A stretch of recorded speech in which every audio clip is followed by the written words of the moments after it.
Hello friends, मैं स्वागत करती हूँ आप सबका अपने channel in search of taste पे, जहाँ आपको मिलती हैं अपने फेवरेट डिशेस की रेसिपीज़ और उनको बनाने के आसान तरीके।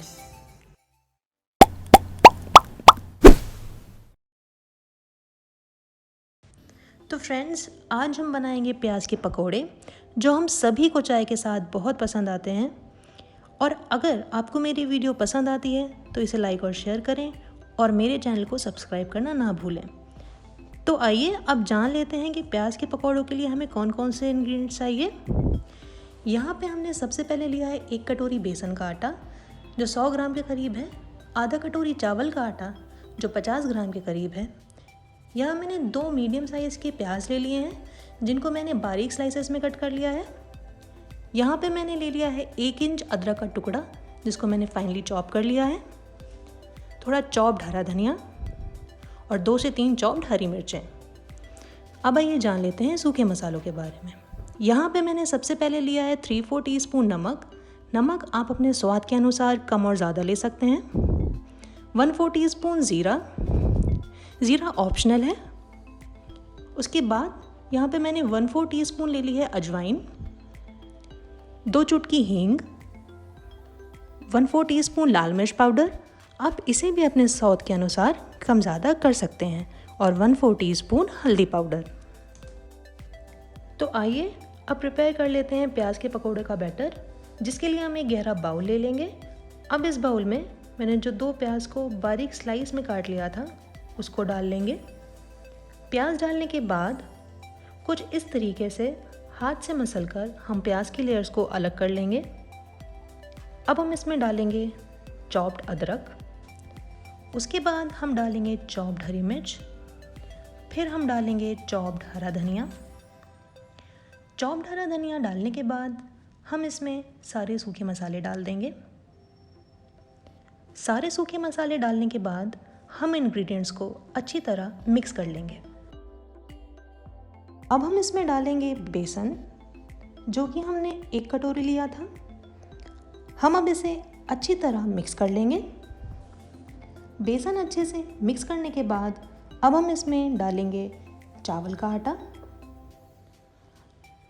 अगर आपके पास चावल का आटा नहीं है तो हम कच्चे चावल को मिक्सी में पीस कर भी चावल का आटा बना सकते हैं। चावल का आटा डालने से पकोड़े बहुत क्रिस्पी बनते हैं। अब हम इन सबको अच्छे से मिक्स कर लेंगे। तो फ्रेंड्स, अब हम इसमें ऐड कर लेंगे पानी।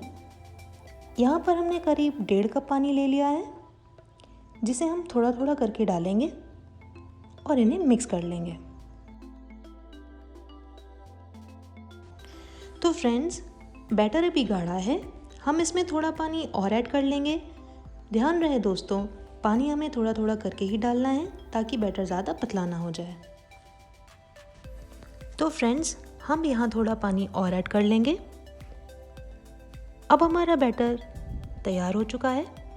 हमने 1.5 कप पानी लिया था, लेकिन यहाँ 1 कप पानी ही यूज़ हुआ है। तो फ्रेंड्स, आइए अब हम प्याज के पकोड़े फ्राई कर लेते हैं। पकोड़े फ्राई करने के लिए हम एक कढ़ाई में तेल ले लेंगे। तेल हम अच्छे से गरम कर लेंगे। यहाँ पर हम फ्लेम मीडियम रखेंगे। अब आइए हम पकोड़े डाल लेते हैं। यहाँ पर मैं हाथ से पकोड़े डाल रही हूँ, आप चाहें तो चम्मच से भी डाल सकते हैं।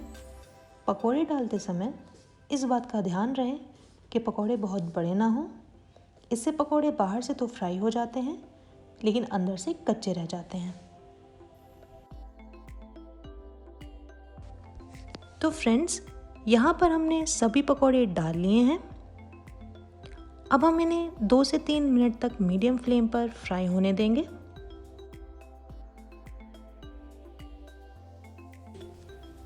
दोस्तों, हम पकोड़ों को पलटकर सभी तरफ से इवनली फ्राई कर लेंगे। तो देखिए फ्रेंड्स, पकोड़ों पे हल्का ब्राउन कलर आ चुका है।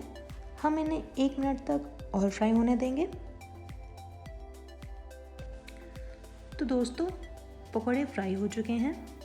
अब हम इन्हें प्लेट में निकाल लेंगे। यहाँ पर मैंने प्लेट पर टिश्यू पेपर बिछा लिया है ताकि पकोड़ों का एक्सेस ऑयल निकल जाए।